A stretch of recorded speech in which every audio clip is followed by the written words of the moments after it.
दुबे जी, आपने एक कमेंट लिखा वो किया पोस्ट किया है, ना पाने की चिंता ना खोने का डर है, ज़िंदगी का सफ़र अब सुहाना सफ़र है। इसके मायने आप बता दीजिए अपने शब्दों में। ये तो आपके ऊपर भी लागू होता है। स्ट्रेटेजी की बात करें अगर, मतलब युवाओं की टीम आ गई पूरे प्रदेश भर से, लेकिन एक बड़ा नेता आपका एक बड़ा भाई देवेंद्र यादव जेल में है, उनकी कमी भी खल रही होगी, उनकी भरपाई कैसे कर रहे हैं? आपके बारे में जनता क्या सोचती है ये मैं नहीं बता सकता, मैं निर्मल बाबा नहीं हूँ। और मेरे बारे में क्या सोचते हैं ये आप भी नहीं बता सकते।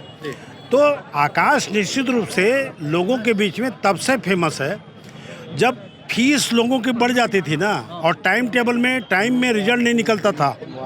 उस समय से ये NSUI से आंदोलन कर रहा है। बीजेपी के नेता तमाम लोग कह रहे हैं कि भैया लीड पर बातें कर रहे हैं, वो लोग लीड ही देख रहे हैं कि हमारा लीड बढ़ने वाला है। आपने भी कुछ एनालिसिस किया होगा कि कांग्रेस की लीड कितना होगा, आप बोल रहे कि जीतने वाले कितना होगा? मैं आज आपको चैनल के माध्यम से बोलना चाहता हूँ। टिकट मैं भी मांग रहा था, आकाश भी मांग रहा था, वो भी अपने टिकट के लिए जम के लड़ रहा था, मैं भी अपने टिकट के लिए जम के लड़ रहा था।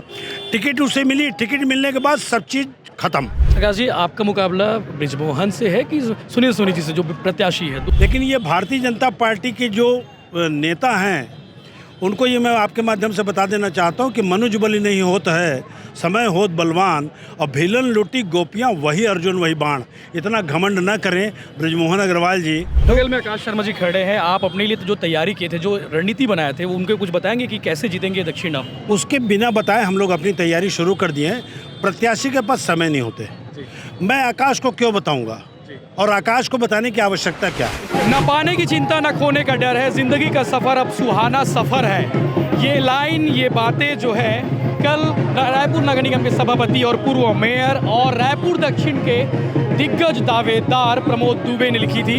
ये लाइन उस वक्त उन्होंने लिखी थी जब उन्होंने अपना दुख दर्द बयां किया था, क्योंकि रायपुर दक्षिण के प्रबल दावेदार थे प्रमोद दुबे, और प्रमोद दुबे इस वक्त आकाश शर्मा की नामांकन रैली में शामिल हुए हैं, क्योंकि कांग्रेस शक्ति प्रदर्शन दिखा रही है। ये लाइन काफ़ी गहरी है, ये लाइन काफ़ी महत्वपूर्ण है। ये लाइन कहीं ना कहीं बताती है कि किस तरह से उन्हें टिकट नहीं मिला, टिकट नहीं मिलने का दर्द कहीं बयां तो नहीं कर रहे हैं। बातचीत करेंगे प्रमोद दुबे जी से, क्योंकि रायपुर नगर निगम के सभापति हैं और आकाश शर्मा की नामांकन रैली में शामिल हुए हैं। बातचीत करेंगे क्योंकि ये लाइन काफ़ी गहरी है। इस पर लगातार ट्वीट होते रहे, ट्वीट होने के बाद जो है पोस्ट होते रहे, पोस्ट होने के बाद कमेंट भी आते रहे। वरिष्ठ पत्रकार डॉक्टर अवधेश मिश्रा ने लिखा कि बस एक ही बार साधु हो लिए, लोगों को पूरी उम्र बीत गई अदद एक टिकट पाने के लिए, और आप है कहते हैं क्या दिया जमाने ने, मेरी पूरी संवेदना आपके साथ है। गौरी शंकर श्रीवास हैं, उन्होंने कल कहा था मेरी पूरी संवेदना आपके साथ है, बहुत गलत हुआ आपके साथ। इसके अलावा तृप्ति सोनी पत्रकार, उन्होंने लिखा कि वैसे भी आप खुश मिजाज हैं, जैसे कि चेहरे में उनके नज़र आ रहा है। प्रमोद दुबे जी से बात करने की कोशिश करेंगे। बहुत सारे लोगों ने ट्वीट किया, उस पोस्ट पर जो है अपना रिव्यू किया, तो बातचीत करेंगे प्रमोद दुबे जी से। हमारे साथ प्रमोद दुबे जी हैं, रायपुर के पूर्व मेयर और दिग्गज दावेदार थे। दुबे जी, आपने एक कमेंट लिखा वो किया पोस्ट किया है, ना पाने की चिंता ना खोने का डर है, जिंदगी का सफ़र अब सुहाना सफ़र है। इसके मायने आप बता दीजिए अपने शब्दों में। ये तो आपके ऊपर भी लागू होता है। जी, सुहाना सफ़र है।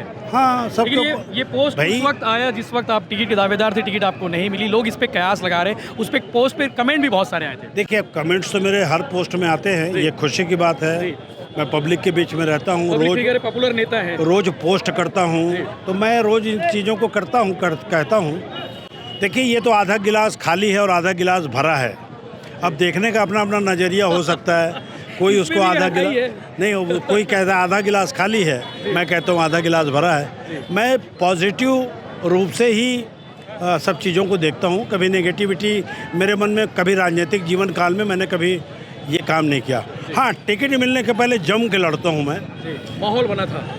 हाँ, उसका कारण ये है कि मैं माहौल के रूप में देख सकता हूँ। 3 बार मैंने पार्षद रहा और डायरेक्ट इलेक्शन में मैं मेयर रहा। 4 विधानसभा का चुनाव मैंने भारतीय जनता पार्टी की सरकार में जीता, जब 2 कैबिनेट मंत्री यहाँ से थे। तो मैं वहाँ के लिए नेता नहीं हूँ, दक्षिण विधानसभा के लिए, वहाँ परिवार के सदस्यों में, लोगों के लिए। मैं अपने खुद पार्षद का चुनाव लड़ता हूँ तो 15 दिन मैं केवल नहीं जाता, क्योंकि उनको मालूम है कि 365 दिन आने वाले हैं। मेरे को खुद जनता कह देती कि अभी आपका नॉमिनेशन हो गया, अब इधर मत आओ, दूसरे जगह पर जाओ। तो ये मेरे से उनके पारिवारिक संबंध है। मैं चुनाव भी लड़ता तो उनके मन में यही बात थी, उनके घर का लड़का लड़ रहा है, तो ये एक आत्मीयता होती है। के लिए कौन सी बात रहेगी? निश्चित रूप से उसके लिए भी यही बात रहेगी। देखिए आपके बारे में जनता क्या सोचती है ये मैं नहीं बता सकता, मैं निर्मल बाबा नहीं हूँ। और मेरे बारे में क्या सोचते हैं ये आप भी नहीं बता सकते। तो आकाश निश्चित रूप से लोगों के बीच में तब से फेमस है जब फीस लोगों की बढ़ जाती थी ना, और टाइम टेबल में टाइम में रिजल्ट नहीं निकलता था। उस समय से ये NSUI से आंदोलन कर रहा है। बस में हजारों लोगों के साथ जाते थे। तो आपके देखने का नज़रिया भले अलग हो सकता है, लेकिन आप भले लाख सर पटक लो कि हम लोगों के बीच में दरार डाल लें, लेकिन लाख छुपाओ छुप न सकेगा राज हो कितना गहरा। अपने लोग चर्चा कर रहे हैं। नहीं, अब अपने लोग चर्चा कर सकते हैं। अभिव्यक्ति की स्वतंत्रता हर आदमी की होती है। टिकट मैं भी मांग रहा था, आकाश भी मांग रहा था। वो भी अपने टिकट के लिए जम के लड़ रहा था, मैं भी अपने टिकट के लिए जम के लड़ रहा था। टिकट उसे मिली, टिकट मिलने के बाद सब चीज़ खत्म। उनका अप्रोच ज़्यादा लग गया। नहीं, अब उसमें योग्यता ज़्यादा है। देखिए क्या होता है, युद्ध के मैदान में कई प्रकार के पहलवान होते हैं। हमारा पहलवान, हम ही ने दाव पेच सिखाया, अच्छा पहलवान निकल गया। देखिए बेटा जब तरक्की करता है ना, तो उसको जब सबसे ज़्यादा खुशी पिता को होती है कि मेरा बेटा यहाँ से यहाँ पहुँच गया। मुझे गर्व है कि मेरा भाई दिल्ली से टिकट लेकर आया। बगल में आकाश शर्मा जी खड़े हैं। आप अपने लिए तो जो तैयारी किए थे, जो रणनीति बनाए थे, वो उनके कुछ बताएंगे कि कैसे जीतेंगे दक्षिण आप? उसके बिना बताए हम लोग अपनी तैयारी शुरू कर दिए हैं। प्रत्याशी के पास समय नहीं होते। मैं आकाश को क्यों बताऊंगा, और आकाश को बताने की आवश्यकता क्या है? इम्प्लीमेंट करना चालू कर दिया। सवाल ही नहीं उठता। जिस दिन से टिकट मिला उसके बाद से हम उनके बड़े भाई हैं, और भी बहुत सारे लोग हैं। हम लोगों को क्या करना है 13 तारीख तक, ये सारी चीज़ें हमारे पास बायोग्राफी बन चुकी है, और उसी हिसाब से हम लोग काम करेंगे। आपको 2-4-5 दिन में सारी चीज़ें आपको समझ में आ जाएंगी। लेकिन ये भारतीय जनता पार्टी के जो नेता हैं, उनको ये मैं आपके माध्यम से बता देना चाहता हूँ कि मनुज बलि नहीं होता है, समय होत बलवान, और भीलन लूटी गोपियाँ वही अर्जुन वही बाण। इतना घमंड न करें ब्रजमोहन अग्रवाल जी। घमंड को, अर्जुन को भी यही वहम था, लेकिन महाभारत के युद्ध में उसको नहीं पता था कि उसके पीछे कृष्ण थे। आकाश के पीछे कई कृष्ण हैं जो सब मिलकर के उसका मार्ग प्रशस्त करेंगे। और सामने वाले के तर्कस में तीर हम लोग बहुत अच्छे से जानते हैं। जंग लगी हुई तीर से युद्ध नहीं किया करते, और हमारा जो भाला है वो तगड़ा है। आकाश जी, आपका मुकाबला ब्रिजमोहन से है कि सुनील सोनी जी से, जो प्रत्याशी है? मैं बार बार एक बात बोलता हूँ, ये चुनाव जो है ना, दिल्ली का चुनाव ना राज्य का चुनाव है। ये चुनाव जो है उस व्यक्ति का है जिसे सक्रिय, जिसे नकार खुद भारतीय जनता पार्टी के लोगों ने दिया था। दो माह पूर्व जो यहाँ के सांसद को सुनील सोनी जी का टिकट ले काटा गया था कि वो निष्क्रिय हैं। मैं आपके चैनल से पूछना चाहता हूँ भारतीय जनता पार्टी के लोगों से, अगर सुनील सोनी जी इतने योग्य व्यक्ति थे तो उनका टिकट क्यों काटा गया था? क्यों अभी? क्योंकि ब्रजमोहन अग्रवाल जी ने, लेकिन कोई, वो केवल मुझसे उम्र में बड़े हो सकते हैं, मैं उनका सम्मान करता हूँ, वह नेता हैं। वो इतनी मेरी उम्र है, वैसे डबल उम्र के मेरे नेता हैं वो। और अनुभव उनका ज़्यादा वैसे हो सकता है, लेकिन उनका अनुभव का लाभ रायपुर दक्षिण की जनता को ऐसा कुछ नहीं मिला है कि वो 2 बार महापौर, 1 बार लोक सांसद रहे हैं, लेकिन ऐसा कोई काम उन्होंने नहीं किया है कि रायपुर दक्षिण की जनता उन्हें वोट करे। स्ट्रेटेजी पूरी तैयारी है, सब लोग साथ मिल रहे हैं। मैं आपको आपके चैनल से बोलना चाहता हूँ, जिस दिन मुझे टिकट मिली थी, उससे पहला व्यक्ति जो जब पिताजी बच्चे को बुला के आशीर्वाद देता है ना, वैसा आशीर्वाद देने का काम मुझे प्रमोद भैया ने मैं घर बुला के किया था। प्रमोद दुबे जी रायपुर नहीं, प्रदेश के भी वरिष्ठ कांग्रेस के नेता हैं। कई विधायक, कई सांसद, कई महापौर इन्होंने बनाए हैं। इन्हें फर्क नहीं पड़ता है कि क्या है क्या नहीं है, ये भारतीय जनता पार्टी के लोग कर लें। बल्कि हमारे लोगों की नाराज़गी है, बल्कि मीडिया चला रही है। उनकी लोगों की नाराज़गी क्या है? उनकी लोगों की नाराज़गी क्या है मैं जान सकता हूँ कि कितने मुझे फ़ोन कर रहे हैं, कितने मुझे नंबर भेज रहे हैं कि इससे बात करो, उससे बात करो।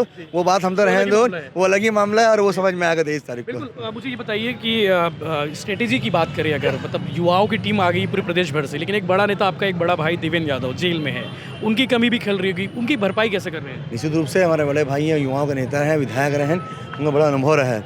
वो 1 बार के महापौर, 2 बार के विधायक लोकसभा लड़े रहे हैं, और भारतीय जनता पार्टी ने एक झूठे केस में उनको जेल में डाल के रखा है। ठीक है, यही सब जो अति मचा के अहंकार, जो मनोज भैया ने कहा कि अहंकार जो उनका है वो टूटेगा। कोई क्षेत्र की जनता किसी गुलाम नहीं होती है कि आप कहते हैं कि ये मेरा गढ़ है, ये है, कोई गड़बड़ किसी का नहीं होता है।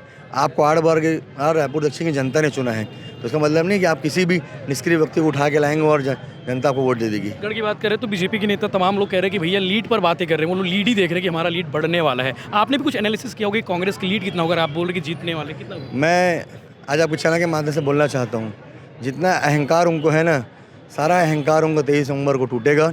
और लीड वीड तो छोड़ो, कांग्रेस पार्टी बड़े मार्जिन से चुनाव जीत के आ रही है। शुक्रिया, शुभकामनाएं आपको। Thank you। तो प्रमोद दुबे और आकाश शर्मा थे जिन्हें आपने सुना, जिनका इंटरव्यू, जिनके सवाल जवाब करना भी बहुत ज़रूरी था। चर्चा थी कि प्रमोद दुबे टिकट नहीं मिलने से नाराज़ है और इसीलिए उन्होंने एक्स पर पोस्ट डाला और उस पोस्ट की चर्चा पूरे प्रदेश भर में होती रही। आज दोनों नेता अगल बगल खड़े रहे, दोनों दावेदार, एक उम्मीदवार खड़े रहे, उनसे सवाल हुए, जवाब हुए, उन जवाबों पर जो है आप चर्चा कर सकते हैं, मंथन कर सकते हैं और मायने निकाल सकते हैं।